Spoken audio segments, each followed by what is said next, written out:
தமிழ்நாட்டினுடைய முதலமைச்சர் மாண்புமிகு தளபதியுடைய வழிகாட்டுதலின்படி ஆணைக்கிணங்க என் வாக்குச்சாவடி வெற்றி வாக்குச்சாவடி என்ற முழக்கத்தோடு கோவை மாவட்டத்தில் 10 சட்டமன்ற தொகுதியில் இருக்கக்கூடிய 3117 வாக்குச்சாவடிகளிலும் கழகத்தினுடைய மாநில நிர்வாகிகள் தொடங்கி அனைத்து நிலைகளிலும் பணியாற்றி இருக்கக்கூடிய கழக நிர்வாகிகள், கழகத்தினுடைய அடிப்படை உறுப்பினர்கள் உள்ளிட்ட அனைவரும் ஒன்றிணைந்து ஒவ்வொரு வாக்குச்சாவடியிலும் ஒரு நாள் தேர்ந்தெடுத்து அந்த வாக்குச்சாவடிக்கு உட்பட்ட அனைத்து வாக்காளர்களையும் இல்லம் தேடி நேரிலே சென்று சந்தித்து அரசினுடைய திட்டங்களை எடுத்து சொல்லி அனைத்து வாக்குச்சாவடிகளிலும் வரக்கூடிய சட்டமன்ற தேர்தலில் கடந்த தேர்தலை விட அதிகமான வாக்குகளை பெறுவதற்கான முயற்சிகளை முன்னெடுக்கப்பட்டிருக்கின்றன.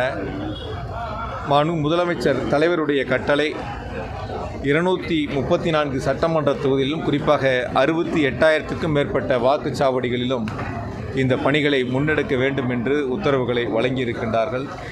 கழகத் தலைவருடைய வழிகாட்டுதலின்படி கோவை மாவட்டத்தில் 10 சட்டமன்ற தொகுதிகளிலும் 3117 வாக்குச்சாவடிகளிலும் கழகத்தினுடைய பணிகளை முன்னெடுக்க இருக்கின்றோம். அதற்கான ஆலோசனை கூட்டம்தான் காலை கோவை வடக்கு மாவட்டத்தினுடைய கூட்டம், இப்பொழுது மாநகர் மாவட்டத்தினுடைய கூட்டம், மாலை கோவை தெற்கு மாவட்டத்தினுடைய ஆலோசனை கூட்டம் நடைபெற்று கொண்டிருக்கின்றன. எனவே வரக்கூடிய சட்டமன்ற தேர்தலை எதிர்கொள்வதற்கு திராவிட முன்னேற்றக் கழகம் தயாராக இருக்கின்றன. கோவை மாவட்டம் மிக தயாராக நாங்கள் வருகின்றோம்.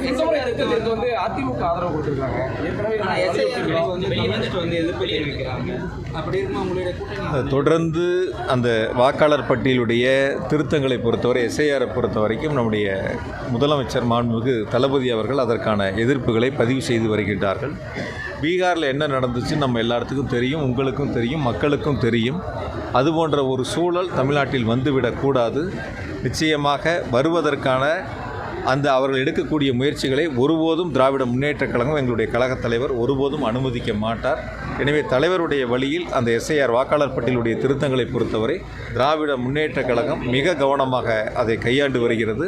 தலைவர் தொடர்ந்து வழங்கக்கூடிய ஆலோசனைகளை ஏற்று ஒவ்வொரு மாவட்ட கழகத்தின் சார்பிலும் அதற்கான பணிகளை முன்னெடுத்திருக்கின்றோம்.